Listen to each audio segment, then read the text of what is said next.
কাঁটা পথে একটু তাকিয়ে চলতে হয় বৎস। দাদা, মেয়েটিকে চেনো না? চিনি না মানে? কি নাম বলো তো? নাম সাগরিকা। যদি মরণ লভিতে চাও তবে সে ঝাঁপ দাও গহন জলে, নচেত সাবধান বৎস। ছড়ি পাবার উপায় নেই। কালকের বাসি চেনার কোনো দাম নেই আজকের সাগরিকার কাছে। কেন?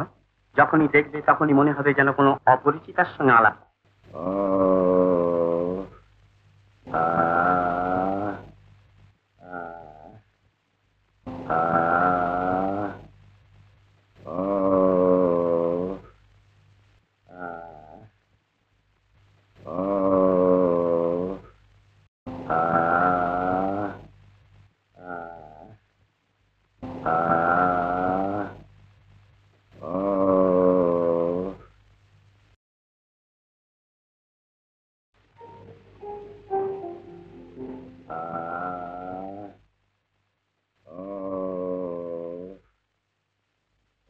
Oxygen cylinder, quick.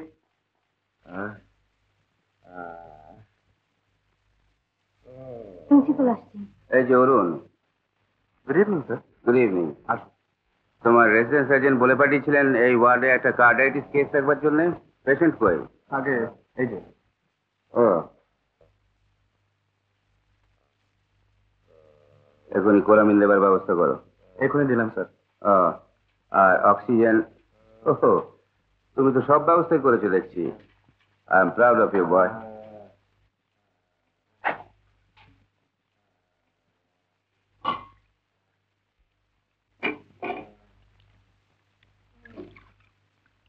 Doctor Sarkar কোথায়? আগে তিনি একটু এমার্জেন্সি ওয়ার্ডে গিয়েছেন, আর আমাকে বলে গেছেন যে রাতেও আমাকে এখানে থাকতে। ও, তুমি বুঝি সকাল থেকে ডিউটি করছো? I C.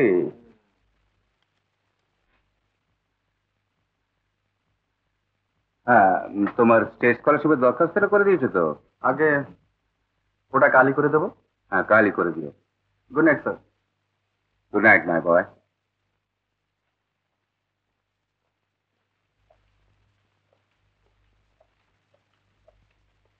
কি শিপ্রা, এখনো বাড়ি যাওনি? না, তোমার সঙ্গে যাবো বলে অপেক্ষা করছি। কিন্তু দেখো, আমার একটা শক্ত রোগী আছে। বেশ, তাহলে আমাকে পৌঁছে দিয়ে চলে এসো। আশা করি তার জন্য তোমার শক্ত রোগী মরে যাবে না।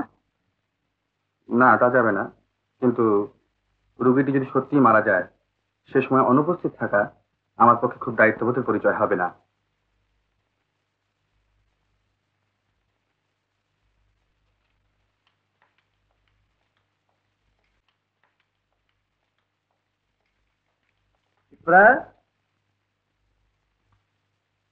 কি আচাজি, অরুণ এলো না?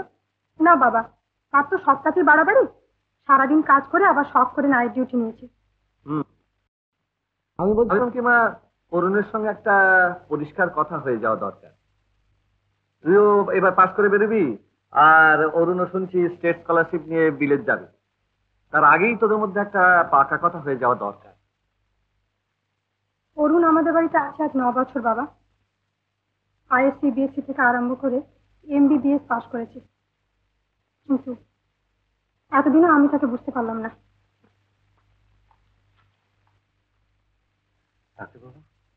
আমার স্ত্রী আছে, ছেলে মেয়ে আছে। আমি মরে গেলে তারা পথে বসবে। আমাকে দয়া করে বাঁচান ডাক্তার, বাঁচা। আমরা পাড়া গায়ের লোক, সেখানে ভালো ডাক্তার নেই। তাই অচিকিৎসা আর চিকিৎসা আমার এই অবস্থা। কলকাতায় গিয়ে আইএসসি বিএসসি পাশ করে মেডিকেল কলেজে পড়ছি, খুব বড় ডাক্তার। তারপর এই গ্রামে এসে বসবে। কিন্তু বড় ডাক্তার হতে হলে বিলেত যেতে হয় বাবা। যাবে যাবে, বিলেত যাবে, নিশ্চয়ই যাবে। যেখানে মহৎ জ্ঞান মহতি বিদ্যা আছে, সে তো ঋষি আশ্রমের মতোই পবিত্র বাবা। সেই জ্ঞান যারা দান করেন, বৈজ্ঞানিক চিকিৎসক, তারা ব্রহ্মিষ্ঠ ঋষির মতোই পূজনীয় আর প্রণম্য।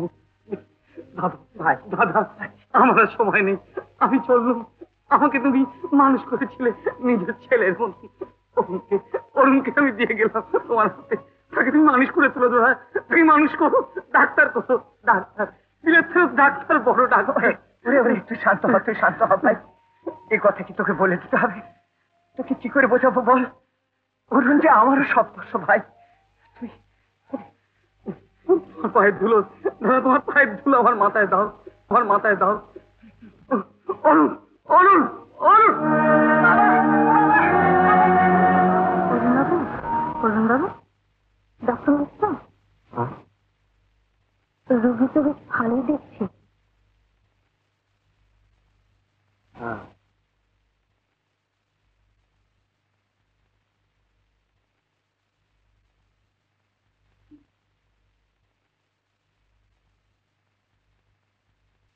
আরে পাস করছি নে, শুধু তোদের মুখের দিকেছে। নইলে এত ছেলে পাস করছে আর আমি পাস করতে পারি না। আর তাছাড়া পাস করলে আমার একটা মুশকিল আছে। কি কে দাদা?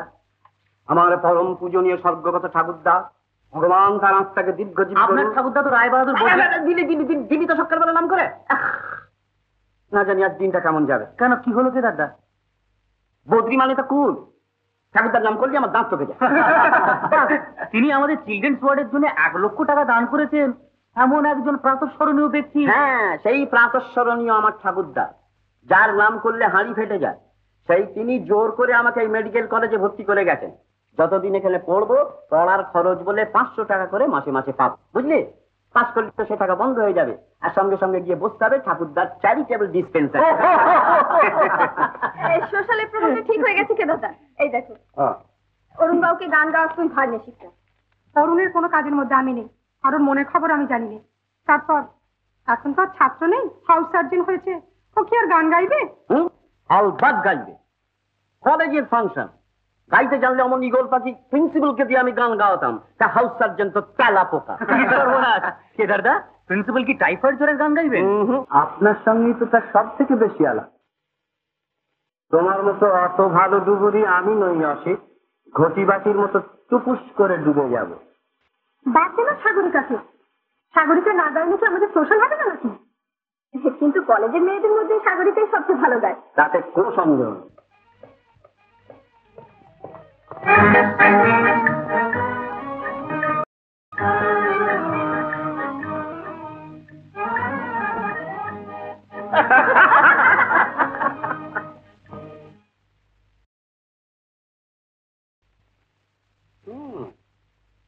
কাঁটা পথে একটু তাকিয়ে চলতে হয় বৎস। দাদা, মেয়েটিকে চেনো না? চিনি না মানে? কি নাম বলো তো? নাম সাগরিকা, তবে নিহারিকার মতোই নিজেকে সকলের কাছ থেকে তফাতে রাখে। সাগরিকা? হ্যাঁ। বড় মিষ্টি নাম তো। যদি মরণ লভিতে চাও তবে সে ঝাঁপ দাও গহন জলে, নচেত সাবধান বৎস, সই পাবার উপায় নেই। ডুবে মরবার ভয়ে কেউ ডুব দিতে সাহস করে না। তোমার সঙ্গে আলাপ আছে বুঝি? আলাপ আছে, তবে পরিচয় নেই। তবে যে বললে চিনিস? নাম সাগরিকা, পরে 3rd ইয়ার, বাপ মা ভাই বোন কেউ নেই, আছে একমাত্র জমিদার চেনা। এর নাম যদি চেনা হয় তাহলে নিশ্চয়ই চিনি। কিন্তু বৎস, কালকের বাসি চেনার কোনো দাম নেই আজকের সাগরিকার কাছে। কেন? যখনই দেখবে তখনই মনে হবে যেন কোনো অপরিচিতার সঙ্গে আলাপ। বুকখানা দেখেছ? 44 ইঞ্চি ছাতি। কিন্তু তোমার স্টেথোস্কোপ দিয়ে দেখো, এই হৃৎপিণ্ডের প্রতি শিরায় শিরায় একেবারে কম্পাউন্ড ফ্র্যাকচার। চোখের একটু চাওয়া, চুলের একটু গন্ধ, আঁচলের একটু ছোঁয়া, ব্যাস অমনি বুক ফেটে রক্ত পড়ছে। প্যাথোলজিতে এর কোনো চিকিৎসা নেই, মেডিসিনের কোনো চিকিৎসা নেই। আসছিস তোর কোনো সিরিয়াসনেস নেই। বড় সাহেব আপনাকে সেলাম দিয়েছেন। চলো যাচ্ছি। চলি, যাবে? যাও। ধাক্কাটা তো খুব জোর। দেখি আবার সাগরিকার কি হলো। এই হাতে বাগা, তোর বাপ কেমন আছে? মাথা চুলকানো হচ্ছে। যা, আজকে যাবার সময় ওষুধের টাকাটা নিয়ে যাও, বুঝেছো? যা।